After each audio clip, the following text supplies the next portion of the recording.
जय सिया राम। सब सुख लहै तुम्हारी सरना, तुम रक्षक काहू को डरना।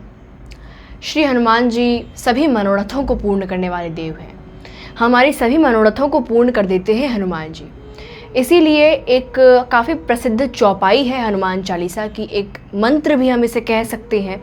अगर इस मंत्र का जाप किया जाए दिन में एक माला भी, जब आप पूजा कर रहे हो, या फिर आपको दिन में कभी भी स्मरण आए, तो आप अगर इस मंत्र का, इस चौपाई का अगर आप जाप कर लेते हैं तो आपके सभी मनोरथ पूर्ण हो जाते हैं।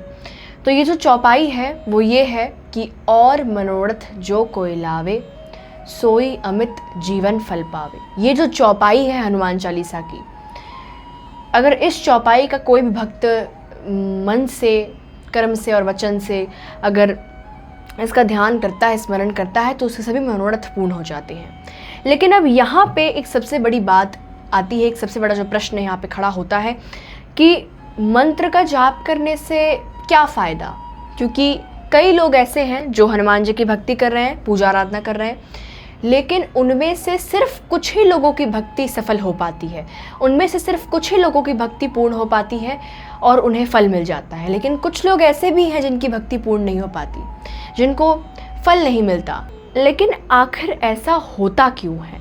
क्योंकि हम सब भक्ति तो एक ही कर रहे हैं, हम सभी हनुमान चालीसा पढ़ते हैं, हम सभी हनुमान जी की भक्ति करते हैं, हम उसी सेम वे से हनुमान जी की भक्ति कर रहे हैं। लेकिन फ़र्क क्या है कि कुछ लोगों की भक्ति पूर्ण हो जाती है, कुछ लोगों की नहीं हो पाती। कुछ लोग ऐसे हैं जो कि उन आवश्यक बातों को अपने मन में नहीं रखते, इसलिए उनकी भक्ति पूर्ण नहीं हो पाती। तो आज की इस वीडियो में हम उन सभी आवश्यक बातों, उन सभी आवश्यक चीज़ों के बारे में बात करने जा रहे हैं जो कि भक्ति करते समय, स्पेशली हम पूजा करते समय ध्यान में रखना चाहिए। तो इस वीडियो को एंड तक ज़रूर देखिए, क्योंकि इस वीडियो में आपको पता चलने वाला है, क्या पता आपको पता चल जाए कि आप कहीं भक्ति में गलती तो नहीं कर रहे। सबसे पहले जो हम आवश्यक बात के बारे में चर्चा करने जा रहे हैं, अपने इष्ट से जब हम कोई मनोकामना रखते हैं तो कई लोग ऐसे होते हैं जो उस मनोकामना के विपरीत सोचने लग जाते हैं। एक उदाहरण हम लेते हैं कि मान लीजिए मैंने हनुमान जी से मांगा कि मुझे आगे जाके जीवन में सफल होना है, आप इसको पूर्ण कर दीजिए हनुमान जी, और मैं उसके विपरीत कार्य कर रही हूँ, मैं उसके विपरीत सोच रही हूँ। तो अगर आपके जो मनोकामना है, जो आपने मनोकामना मांगी है हनुमान जी से, अगर आप उसके विपरीत सोचने लगेंगे, अगर आप उसके विपरीत कार्य करने लग जाएंगे, तो वो मनोकामना आपकी पूरी नहीं हो पाएगी। जो मनोकामना आपने मांगी है, जो मनोरथ आपने मांगी है, उसी के ही जैसा आपको कार्य करना पड़ेगा, उसी के जैसा आपको सोचना पड़ेगा, उसी की तरह आपको अपने मन में विचार धारणाएं रखनी पड़ेंगी। क्योंकि कई लोग ऐसे होते हैं जो भक्ति के समय काफ़ी पॉजिटिव बोलते हैं कि हमें ये दे दो, हमें वो दे दो, लेकिन भक्ति के बाद, जैसे उनकी भक्ति ख़त्म होती है, उसके बाद तुरंत ही उनके मन में चीज़ें चेंज हो जाती हैं कि मैंने विश तो मांग ली, लेकिन अगर ये पूरी नहीं हुई तो अगर आपने भक्ति के समय हनुमान जी से कुछ मांगा है तो उसी के जैसा आपको कार्य करना पड़ेगा, उसी से रिलेटेड आपको सोचना पड़ेगा और पॉजिटिव सोचना पड़ेगा। क्योंकि कई लोग ऐसा करते हैं कि जो मांगते हैं उससे काफ़ी अपोजिट सोचते हैं और काफ़ी नेगेटिव सोचते हैं, जिस वजह से उनकी चीज़ पूरी नहीं हो पाती। अब दूसरी जो सबसे महत्वपूर्ण बात है वो ये है कि अक्सर लोग, आजकल के कलयुग में यही हो रहा है कि ईर्ष्या मन में बढ़ चुकी है लोगों को दूसरे लोगों के प्रति। मान लीजिए कि मेरे किसी रिश्तेदार ने या मेरे किसी मित्र ने सफलता हासिल की है, उसको प्रसन्नता मिल रही है, लेकिन मैं उसकी प्रसन्नता से अगर जलने लग जाऊं, मैं उसकी प्रसन्नता से अगर ईर्ष्या करने लग जाऊं, मुझे जलन होने लगे कि आखिर उसे ये प्रसन्नता कैसे मिल गई, मुझे क्यों नहीं मिली, आखिर उसे ये सफलता कैसे मिल गई, मुझे क्यों नहीं मिली।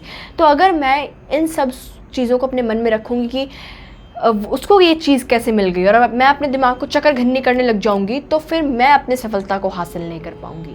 जो गोल मैं अचीव करने के लिए जा रही हूँ, मैं वो गोल अचीव नहीं कर पाऊंगी। तो दूसरी चीज़ का आप अक्सर ये ध्यान रखें कि दूसरों के सफलता में उनके साथ जुड़ें। अगर कोई दूसरा व्यक्ति प्रसन्न है तो उसके प्रसन्नता में आप शामिल हों, उसकी प्रसन्नता में आप जुड़ें, उसके साथ आप प्रसन्न हों, उसकी तारीफ़ करें, उसकी प्रशंसा करें। अब तीसरी जो सबसे महत्वपूर्ण बात है और आखिरी बात है, इसको सबसे ज़्यादा ध्यान में रखना चाहिए। तो इस महत्वपूर्ण बात को सब ध्यान से सुने कि ये तीसरी महत्वपूर्ण बात कौन सी है, सबसे इम्पॉर्टेंट बात। इसमें क्या होता है कि सफलता का जो राज है, सफलता का जो रहस्य है, वो मानवता में छुपा है। मैं सोचूंगी कि हनुमान जी तो कर ही देंगे, मुझे हनुमान जी पे पूरा विश्वास है कि हनुमान जी कर देंगे, लेकिन मुझे खुद पर विश्वास नहीं है। इतने सारे लोग भक्ति करते हैं, मेरी भक्ति अगर पूरी हुई कि नहीं हुई, हनुमान जी ने मेरी सुनी कि नहीं सुनी। तो मुझे जब खुद पर ही विश्वास नहीं है तो हनुमान जी पे विश्वास करके या फिर दुनिया जहान पर विश्वास करके मैं क्या हासिल कर लूँगी। तो इसीलिए जब अगर आपको खुद पर बिलीव नहीं है, खुद पर विश्वास नहीं है, अगर आपका खुद पर से विश्वास उठ चुका है तो आपको कहीं पे भी कुछ नहीं मिलने वाला। इसीलिए कहा जाता है कि पहले आप खुद में बिलीव करें, खुद में आप विश्वास रखें, तभी आप सामने वाले पे विश्वास रख सकते हैं। क्योंकि सामने वाले पे अगर आप विश्वास रखें और आपको खुद पर ही विश्वास नहीं है तो फिर वो चीज़ किसी काम की नहीं है और फिर आप उस चीज़ को हासिल नहीं कर पाएंगे। तो ये 3 बातें बहुत महत्वपूर्ण बातें हैं।